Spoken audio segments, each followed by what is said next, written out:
Hi guys, இதோ பாருங்கள், நம்ம எண்ணெய் ஊற்றியாச்சு. ஓகேவா? எண்ணெய் நல்லா காயட்டும்.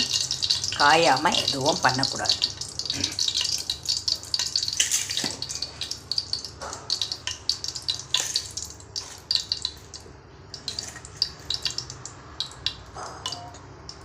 ஆனியன் போட்டுடலாம்.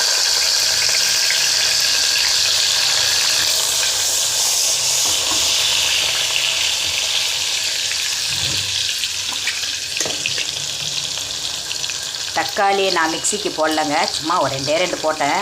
தக்காளி அதில் போட்டு அரைச்சோன்னா அந்த ஒரு என்ன சொல்கிறது, ஒரு ஃப்ளேவர் இருக்காது. நம்ம செப்பரேட்டாக ஒரு 3 தக்காளி குட்டி குட்டியாக இதை பாருங்கள் கட் பண்ணி வச்சுருக்கேன். அப்போ தான் நல்லாயிருக்கும், பார்க்குறதுக்கு கலர்ஃபுல்லாக இருக்கும். நெக்ஸ்ட்டு தக்காளியை போட்டுடும். அப்படியே குக்கரை ஒரு 4 குழு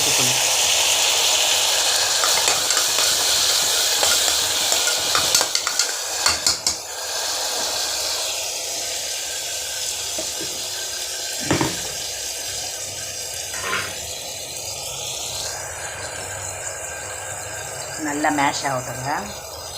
தக்காளி வதங்கணும்.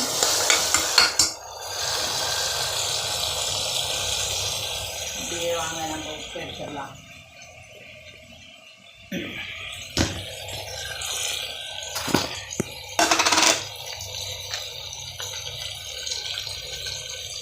தேவையான அளவு உப்பு நிறைய போட்டுற போகிறாங்க. பார்த்து, உப்பு கம்மியாக இருந்தால் பிரச்சனையே இல்லைங்க, உப்பு ஜாஸ்தியாக இருந்தால் தான் பிரச்சனை. அதனால் உப்பை கொஞ்சம் கரெக்ஷன் பண்ணி போட்டுக்கோங்க. ஓகேங்களா?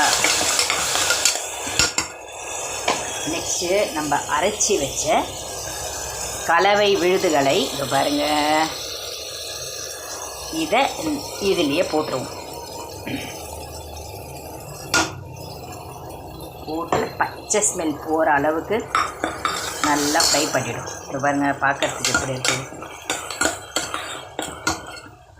முந்திரி இருந்தால் முந்திரி போடலாம், பாதாம் இருந்தால் பாதாம் போடலாம், உங்களோட ஆப்ஷன் தான். வேர்க்கடலை போடலாம், அது இன்னும் சூப்பராக இருக்கும். நான் ஏன் உடச்சக்கடலை போட்டேன்னா அந்த திக்னஸ் கொடுக்கும். ஹெல்த்துக்கு உடச்சக்கடலை ரொம்ப நல்லதுங்க. டெய்லியும் ஒரு 50 உடச்சக்கடலை சாப்பிட்டா அவ்வளோ உடம்புக்கு நல்லது.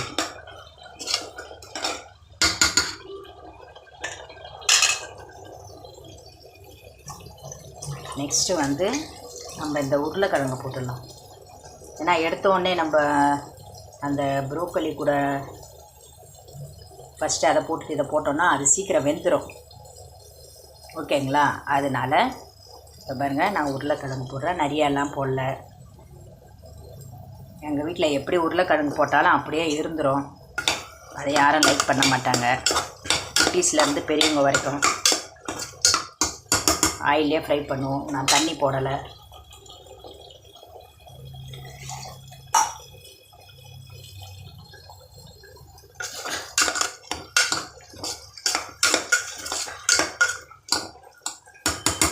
பச்சை ஸ்மெல் போகட்டுங்க.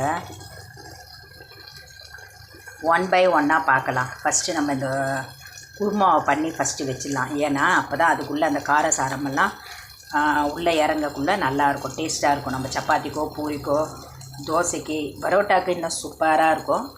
அதனால் ஃபஸ்ட்டு இதை செஞ்சிடும். மாவு நல்லா ஊறட்டும், அப்போ தான் நல்லா சாஃப்டாக வரும்.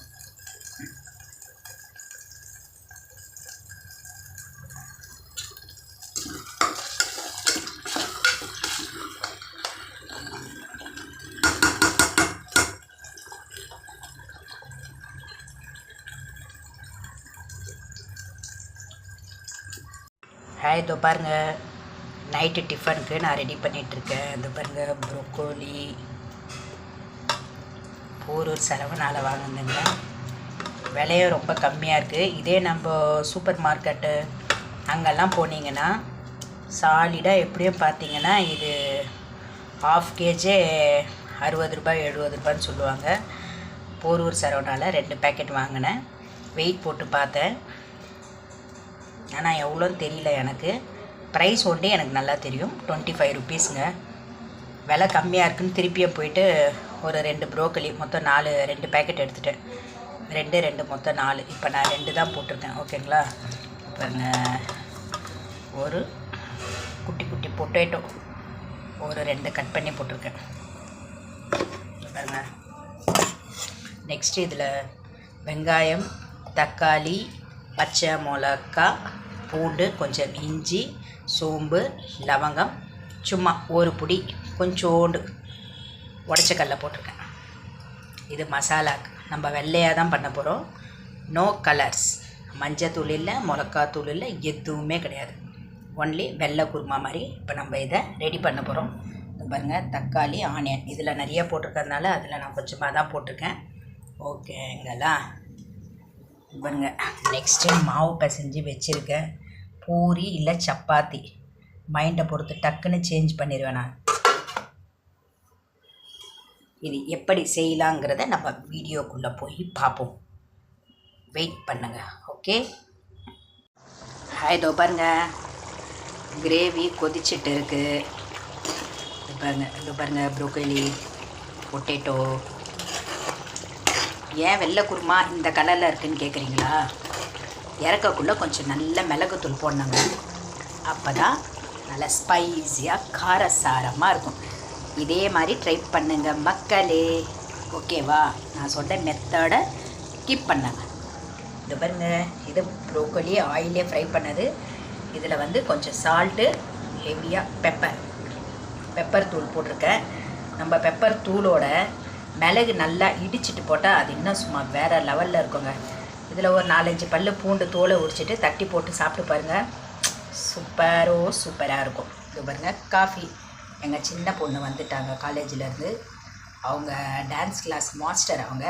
அதனால இது 2 இப்போ அங்கே போகுது. ஓகேங்களா? இன்னும் கிரேவி ரெடி ஆகணும். நம்ம சாப்பிடக்குள்ளே சுட சுட பூரி போடலாம். ஃபுல் வீடியோ நான் உங்களுக்கு அப்லோட் பண்ணுறேன். ஓகே, இது பாருங்க, நம்ம போட்டு எவ்வளோ நேரம் ஆயிடுச்சு. இது பாருங்க, நெக்ஸ்ட்டு வந்து நம்ம ஒரு வேறு கடாயில், இன்னொரு கடாயில் கொஞ்சம் ஆயில் போட்டாச்சு. இந்த ப்ரோக்கோலி எடுத்து கொஞ்சம் ஃப்ரை பண்ணிக்கலாம். ஃப்ரை பண்ணிவிட்டு போட்டிங்கன்னா பார்க்குறதுக்கு நல்லாயிருக்கும். நீங்கள் அப்படியே போட்டிங்கன்னா அந்த டேஸ்ட் உங்களுக்கு நல்லா இருக்காது.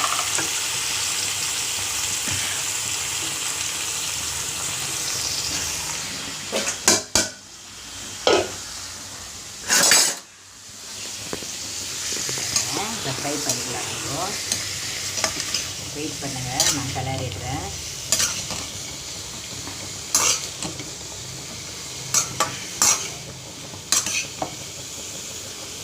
இந்த மாதிரி பண்ணி பாருங்கள், நல்லாவும் இருக்கும்.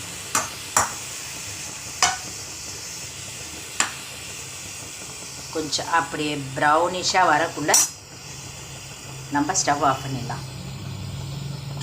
ப்ரௌனாக வரணும். வந்துட்ட பிறகு ஸ்டவ் ஆஃப் பண்ணி எடுத்துடலாம். பாருங்கள், நம்ம போட்டு எவ்வளோ நேரம் ஆயிடுச்சு. இன்னும் எப்படி போட்ட மாதிரியே இருக்குது பாருங்கள். மெத்துன்னு ஆகவே இல்லை. இதோ பாருங்கள், நம்ம பூரி போட்டு ரெடி பண்ணியாச்சு. இதான் இன்றைக்கி நைட் டிஃபன். ஓகேங்களா?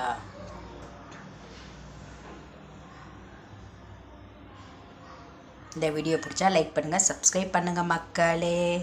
தேங்க்யூ. இதோ பாருங்கள், நம்ம பூரி போட்டுடலாம்.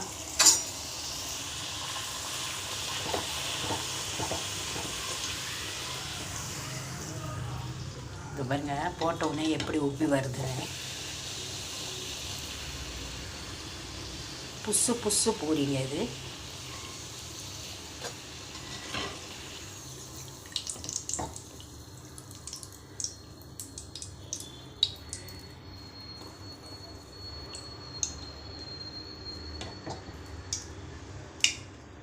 பாருங்கள், கொஞ்சம் கூட ஆயில் இல்லை பாருங்கள் மேலே.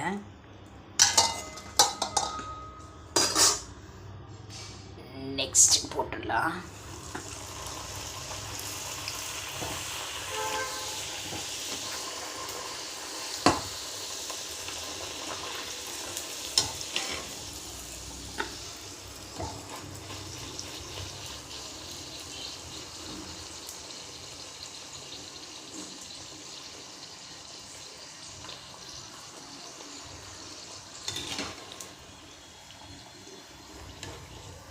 ஸ்டவ்வு கொஞ்சம் சிம்மில் வச்சிட்டோன்னா அந்த பூரி புஷ்ஷுன்னு மேலே எழும்பாதுங்க, அதாவது மேலே உப்பி வராது.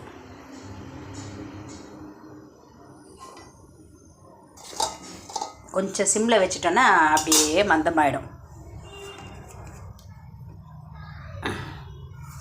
இன்னொன்று எடுத்து போட்டுடலாம். நம்ம செஞ்சதை ஒண்டி பசங்களுக்கு வச்சு ஃபஸ்ட்டு கொடுத்துருவோம்.